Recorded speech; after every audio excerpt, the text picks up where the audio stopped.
Just imagine growing up in a country where poverty has become normal, where families go to bed hungry due to a change in government. This is exactly what's going on in Venezuela. A Latin American country whose government was once idealized is now facing a huge downfall.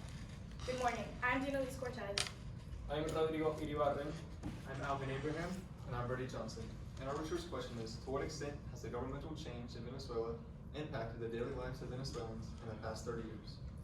Our argument is Venezuela has been negatively impacted through politics, the people, historically, and the economy.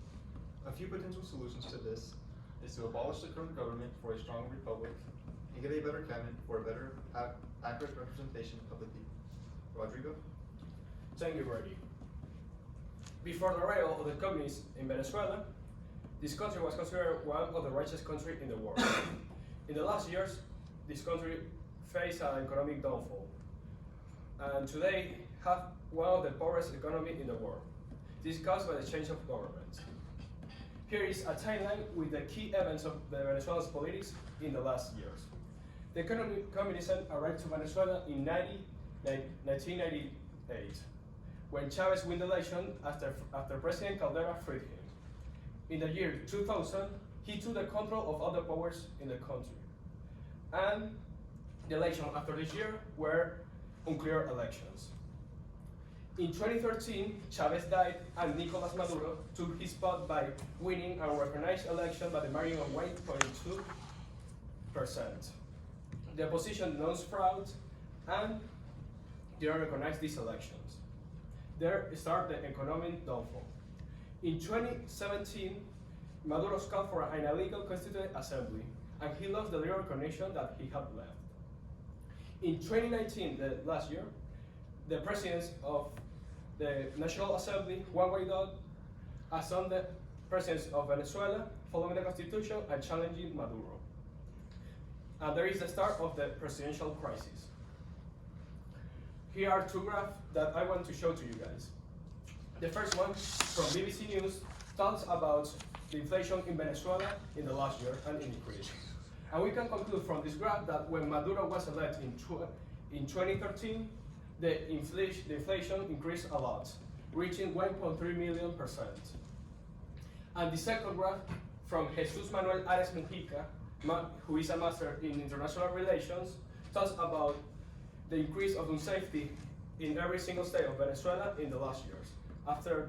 And we can conclude from this graph that after the arrival of Chavez to power, every state of Venezuela increased its unsafety, but the ones that are considered the less unsafe before his arrival are the ones that increased the most in safety. There are some samples of this, like Trujillo State, Vargas State, and Delta Macuro State. And the last one, Delta Macuro, is the less populated state in Venezuela, and this is the one that increased the most in safety in the last years. Danielis. Thank you, Rodrigo. Venezuela has become one of the most dangerous countries in the world. As you can see in this table from the article written by Roberto Leon, in 1990, the homicide rates were at 2,474 per 100,000 inhabitants. But by the year 2003, that number had more than tripled. Now higher than 13,000.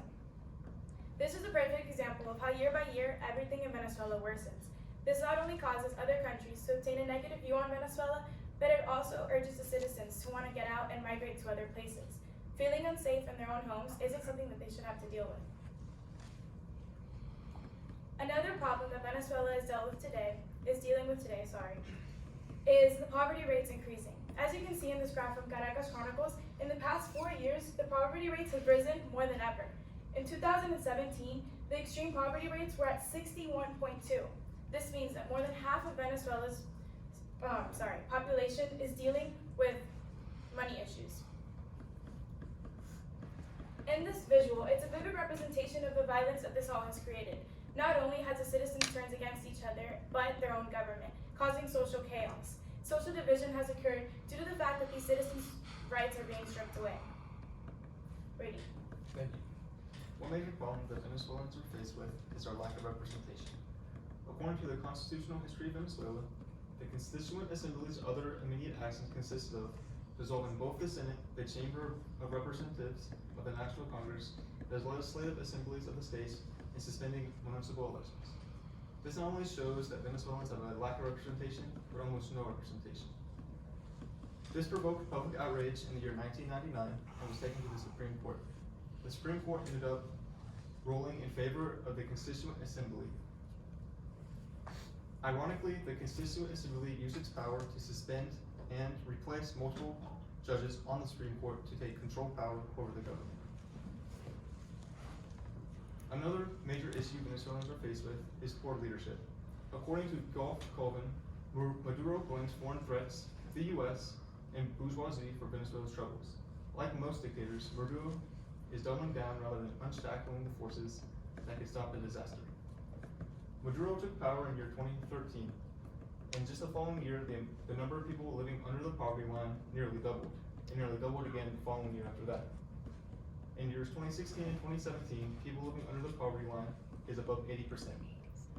In the past, under Hugo Chavez's power,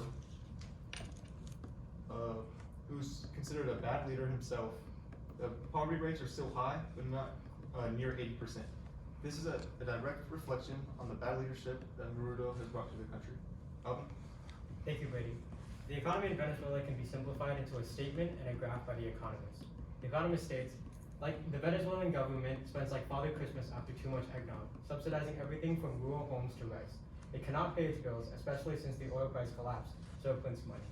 The Venezuelan government is printing more money and taking more debts without any intention of paying them back. The only people that are to suffer with this are the people themselves. As you can see, when Maduro took power in 2013, the private consumption, GDP, and imports all went into the negatives. In a statement by Wilbur L. Ross, the U.S. delegate for the UN, he gives an outside look perspective looking in on how the U.S. sees Venezuela. He states, most people cannot afford a basic 2,200 calorie a day diet, and the average Venezuelan was found to have involuntarily lost 24 pounds in a single year. This has to do with what Annalise had said before, and that the people are suffering and they simply do not have enough food, and they rely on the black market to simply just get enough food to survive. Annalise? After reviewing all of these points, we came up with two potential solutions.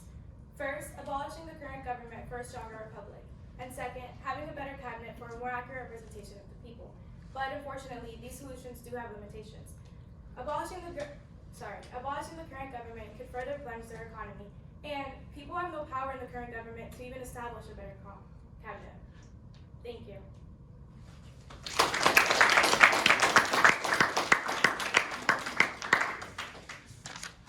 All right, got questions for you guys. What is it, plus? Danny, we'll start with you. What is an example of a compelling argument from one of your peers' individual reports that you decided not to use in your presentation? Thank you. Originally, Alvin had focused on also not just economically, but just futuristic part of how Venezuela will be affected in the next years. But for our presentation, we wanted to more focus on the part that what's going on now and how this came about. Thank you. Alvin, what is a way in which your team's resolution or solution, I guess you guys had, makes you think differently about your own individual research? My own individual research was based solely on individualistic, just on the economy. But when I saw more of Rodrigo and Annalise's, it shows that the people are directly suffering from this, from the Maduro's government. Thank you. Brady, what was the strongest counter argument to the solution or that your team identified? The strongest counter argument was that the people of Venezuela have so low representation and power in the first place, so it's hard for them to elect new leaders and to get more fair laws and legislation for it. Yeah. All right. Rodrigo, now that you're done, is there anything that you wish you would have talked about that you didn't? I would like to propose the group to meet more and research every single day about new facts that can be supporting or arguing against our argument to enforce it. You guys are done. You can breathe.